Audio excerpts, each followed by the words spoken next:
들었어요. 세 가지 대화를 나눴어요. 첫째가 뭐냐면 열처녀가 기다리는 그 신랑. 이 열이라는 말은 올이에요. 올. 모든 사람들은 영적으로 모든 그리스도인들은 그리스도를 신랑으로 맞이하는 신부로서의 인생을 이 지구에서 살아가는 거예요. 그러면 그 신랑은 언제 오는가? 바로 이 주제가 하나였고요. 예를 들어 최후 심판이라든지 뭐 우리가 뭐 운명을 할 때 지구에서 우리 몸을 이제 떠나갈 때 그런 순간이 와야만 만나자는 신랑 예수인가? 또 준비해야 될 기름은 뭘까? 이 세 가지 테마로 좀 이렇게 대화를 했습니다. 그럼 먼저 이제 우리가 예수님의 그 말씀을 이해하려면 어떤 우리가 대화를 할 때는 대화에 그 뭐라 그럴까 사이클이 있잖아요. 이게 유치원 애기들하고 얘기할 때는 유치원 그 아이의 뭔가 수준으로 얘기를 해야 되겠죠. 이 소리가 울려요. 이게? 그러면 예수님의 말씀은 영원한 현재라는 시점에서 말씀을 들여다봐야 돼요. 우리가 이해하는 이 3차원의 과거, 현재, 미래라고 하는 시간의 개념을 가지고 예수님의 비유 말씀을 보면 오해를 할 수밖에 없어요. 그래서 영원한 현재 시점이 뭐냐면 지금 여기, 오늘 이런 거예요. 그래서 제가 개역 한글판 성경으로 한번 검색을 한번 해봤더니 오늘이라는 단어가 성경에 374번 등장을 하고 지금이 133번 등장했어요. 이 본문들을 제가 쭉 한번 읽어봤어요. 우리가 앞에서 예를 들어 마태복음 5장에 보면 예수님께서 주기도문을 가르쳐 주셨잖아요. 그 주기도문 본문 가운데 뭐가 있어요? 오늘 우리에게 필요한 양식을 주시고 이렇게 되어 있죠. 우리는 매일매일의 은혜를 하나님께 받아요. 순간순간 받고 삽니다. 그런 의미에서 이 오늘이라는 단어는 굉장히 중요한 거예요. 제가 개인적으로 좋아하는 말씀은 요한복음 5장 35절인데 이런 말씀입니다. 정말 잘 들어두어라. 때가 오면 죽은 이들이 하나님의 아들의 음성을 들을 것이며 그 음성을 들은 이들은 살아날 터인데 바로 지금이 그때이다. 바로 이 코드로 예수님의 말씀을 열어야 돼요. 이게 전제입니다. 그러면 여기서 말하는 혼인은 언제 이루어지는 혼인이에요? 2000년 전에 돌아가서 일어나는 일이 아니잖아요. 하늘나라에 대한 비유의 말씀이에요, 이게. 그러면 지금 나를 순간마다 찾아오시는 주님을 맞이해서 혼인이라는 건 뭐냐면 하나됨의 어떤 상징적인 언어예요. 그 하나됨, 주님과의 하나됨, 내가 나와의 하나됨, 내가 이 모든 존재들과의 하나됨, 하나님 안에서 하나님과의 하나됨, 하여튼 이 하나, 완. 이게 이제 이 비유의 원관념이에요. 이 비유라고 하는 것은 달을 가리키는 손가락이고 그 비유를 통해서 드러내고자 하는 그 바는 딴 데가 있어요. 이걸 오해를 하면 안 되는 거예요. 그 하나됨 안에서 예를 들어 내 분열된 의식이 뭔가 하나가 되는 거예요. 이게 내가 인성만 갖춘 사람이 아니라 신성까지 하나님의 형상을 가진 거룩한 존재로서의 신성이 하나 되는 그 길이 있는 거죠. 이게 이제 우리가 신앙생활하면서 가장 존귀하게 여겨야 될 테마입니다. 나의 존귀함의 근거가 바로 여기 있으니까. 그래서 이 세상을 살아가면서 우리가 어떤 사람들은 지옥으로 살아가는 사람도 있어요. 자기 자신을 자학하고 이런 유의 그 삶에 사는 사람들도 있지만 혼인잔치처럼 이 세상을 살아가면서 우리가 그런 기쁨 속에서 살아가는 길을 이 하늘나라의 비유를 통해서 예수님께서 말씀하고 있는 거죠. 그리고 이 하늘나라는 명사가 아니라니까요. 동사예요. 바슐레이아. 하나님의 다스림이 나에게 이루어지는 그 상태, 이게 하늘나라예요. 그 하늘나라는 예를 들어 얘기하면 신랑과 신부가 하나가 되듯이, 하늘과 땅이 하나가 되듯이 그런 어떤 하나됨의 세상이야. 네가 바로 그 하나님의 다스림을 통해서 그런 의식의 자리에 들어갈 때 너는 세계가 전혀 다른 차원의 세계를 살 수가 있다 하는 얘기를 지금 예수님이 말씀하고 있죠. 그러니까 신랑과 하나됨의 잔치를 벌이는 것 같은 그런 삶, 그런 영적인 삶을 살아가는 것이 그리스도인들이 이 세상에서 살아가는 목표라는 거예요. 그걸 지금 이제 예수님께서 비유로 말씀을 했죠. 여기 보면 이제 그 기름 얘기가 나오는데 이 기름은 등불에 쓰는 기름입니다. 우리 어렸을 때 호롱불 뗐던 기억이 있죠? 호롱불? 사연은 그런 뭐 사용해 본 적 없지? 네. 우리 때는 그랬어. 어렸을 때 호롱 하고 신비에 한지로 이렇게 해가지고 말아가지고 끼워서 또는 실로 이렇게 해가지고 살았던 시절이 있어요. 그러니까 이제 그 신비를 적셔야 되니까 기름을 계속 이렇게 거듭거듭 넣어줘야 된단 말이에요. 이게 보충을 해줘야 돼요. 그럼 여기 이제 본문도 보면은 어리석다고 하는 그런 처녀들도 불은 켰어요. 근데 계속 공급을 해줄 수 있는 기름이 떨어진 거야 이게. 떨어졌으면 채울 기름을 준비를 했어야 되는데 그냥 샀다는 얘기지 이게. 그래서 막상 신랑이 왔을 때는 등불을 밝힐 기름이 하나도 없는 상태였다는 거예요 이게. 그래서 이제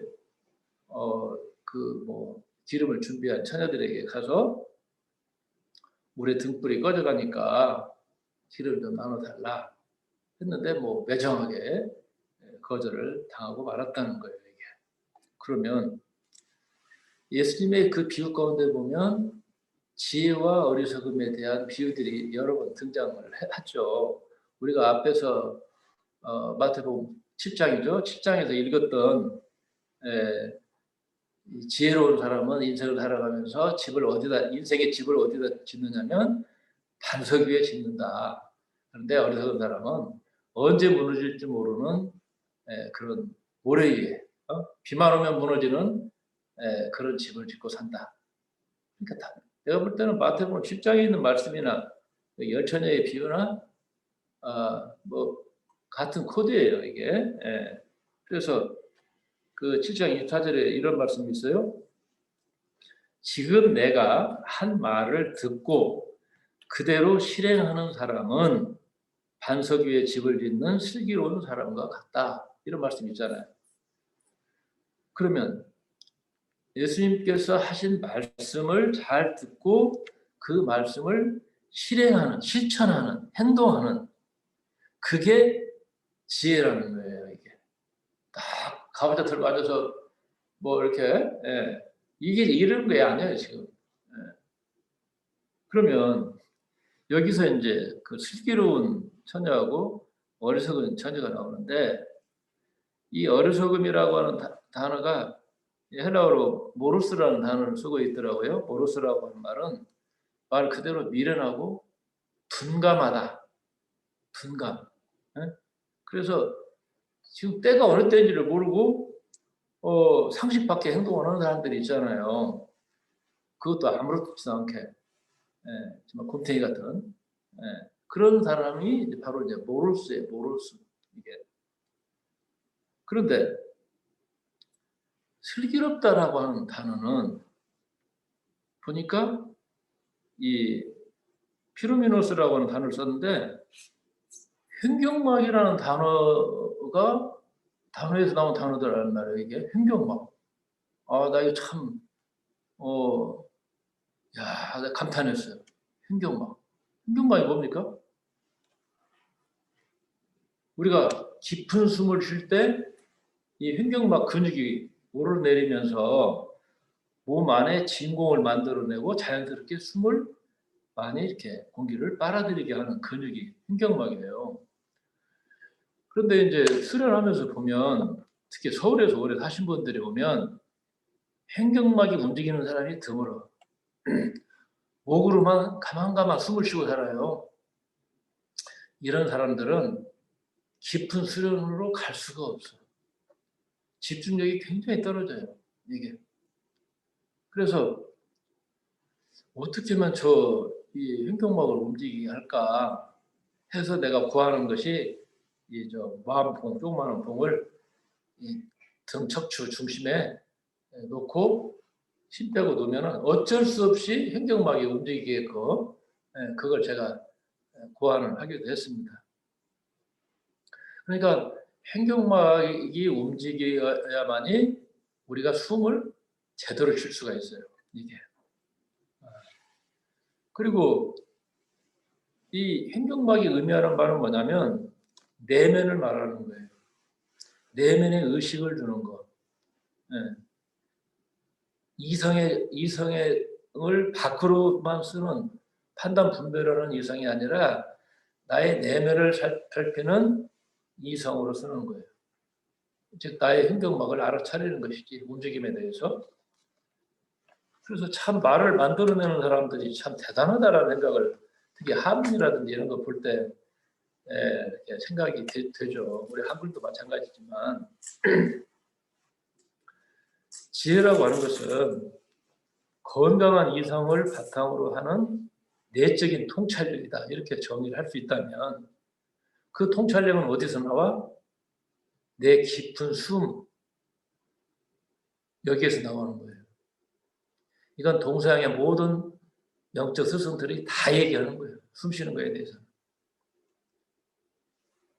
그래서 지혜의 기본은 뭐예요?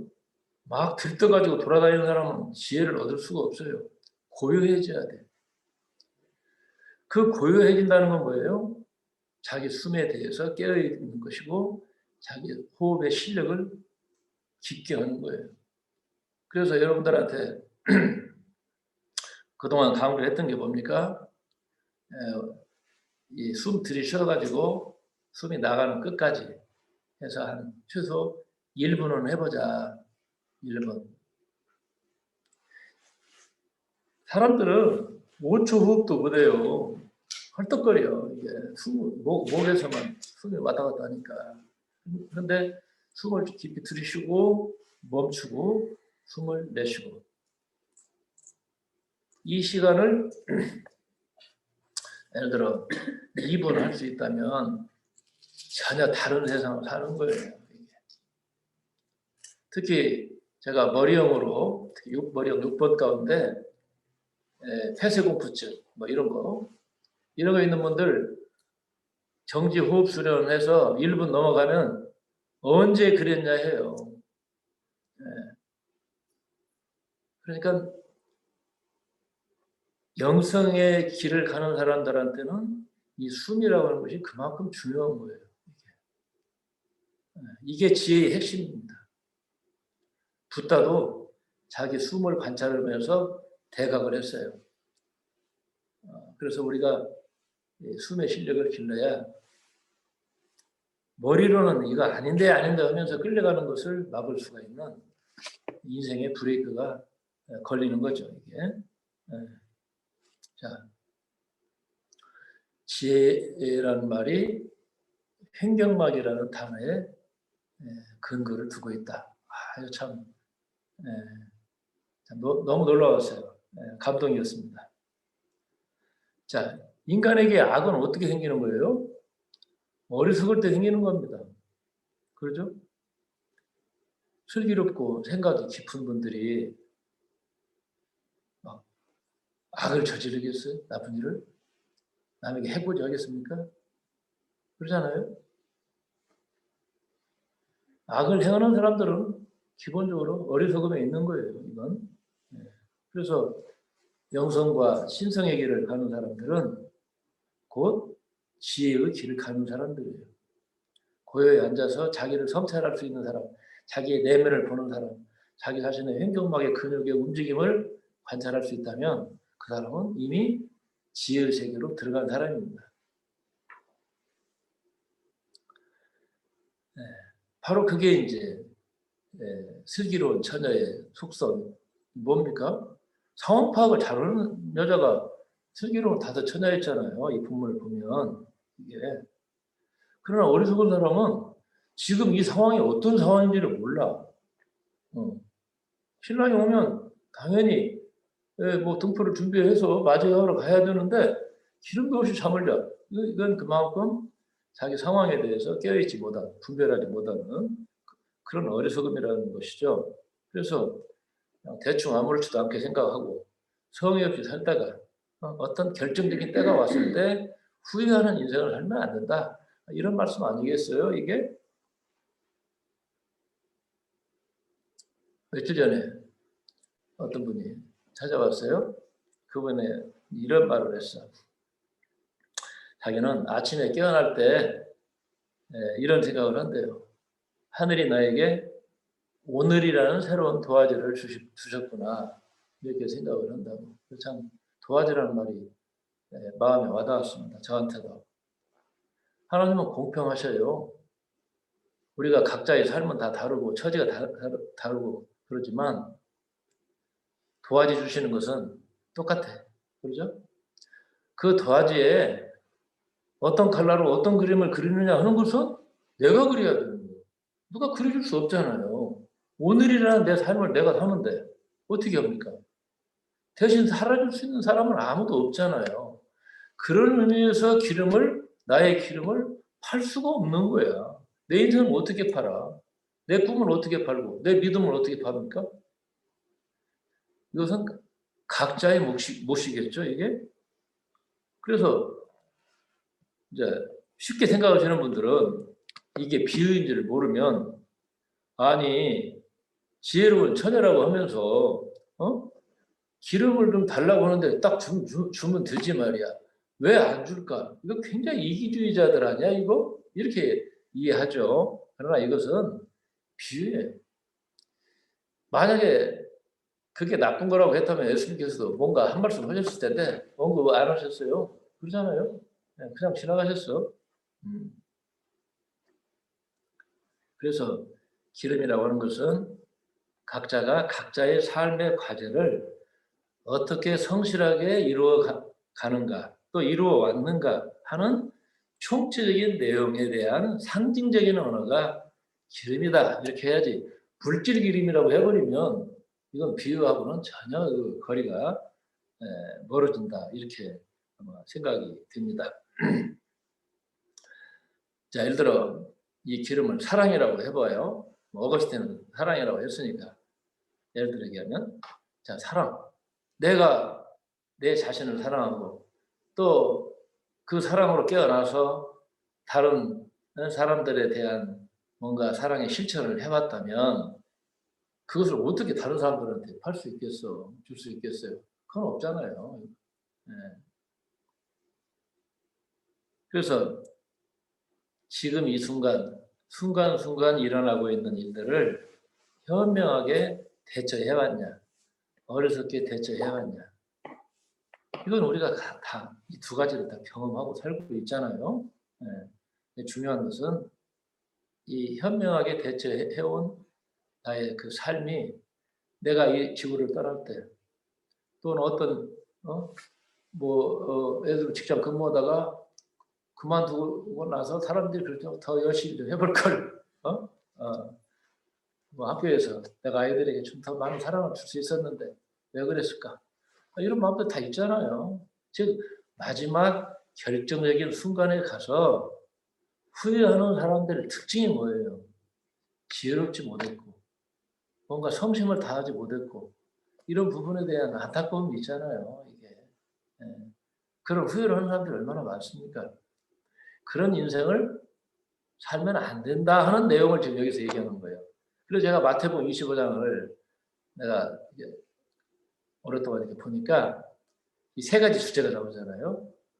마태복음 25장은 마태가 우리 그리스도인들에게 인생을 살아가면서 후회하지 않는 인생을 살기 위해서 세 가지는 꼭 기억을 해야 되겠구나 하는 그런 경고이자 격려이자 뭐 이런 말씀이에요. 이 마태복음 25장 너무나 중요한 테마다. 마태의 영적인 통찰력이 이 삼지창처럼 우리에게 그냥 다 뭐가 주고 있구나, 다가오고 있구나 그런 걸 느꼈습니다. 자,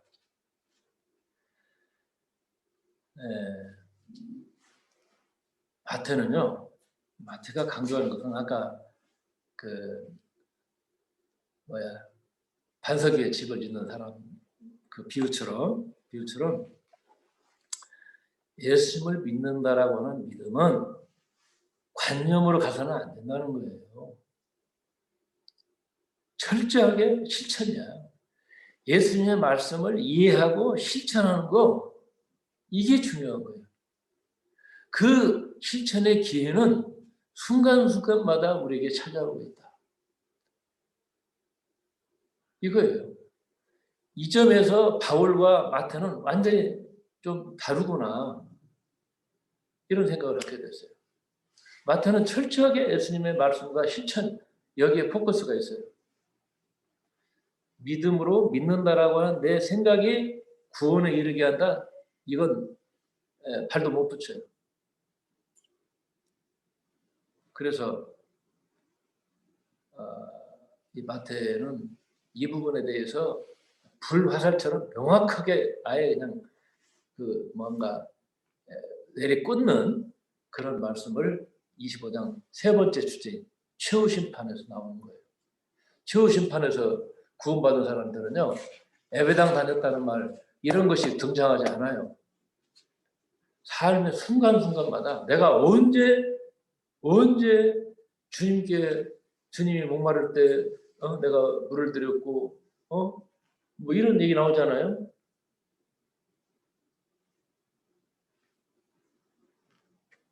너희들은 내가 목마르고 내가 굶주리고 내가 헐벗었을 때 내가 뭐 옥에 갇혔을 때 나를 돌아본 사람들이다. 근데 천국에 가는 사람들은 우리가 언제 있죠? 이렇게 얘기하잖아요. 그래서 참 이 마태복음 25장이 이게 굉장한 지혜를 담고 있는 그런 본문입니다. 자, 기름을 내가 얼마나 준비하면서 지혜롭게 인생의 순간순간을 대처해 왔는가 하는 것은 최후의 심판에서 판가름이 나게 된다. 그렇다면 우리가 지금 이렇게 살아있다는 것, 이것은 기회의 은혜로운 연속이에요. 그러나 그건 시한부야. 제가 이렇게 말씀을 여러분과 나눌 수 있는 시간도 다 정해져 있어. 그렇죠? 다 때가 있어요.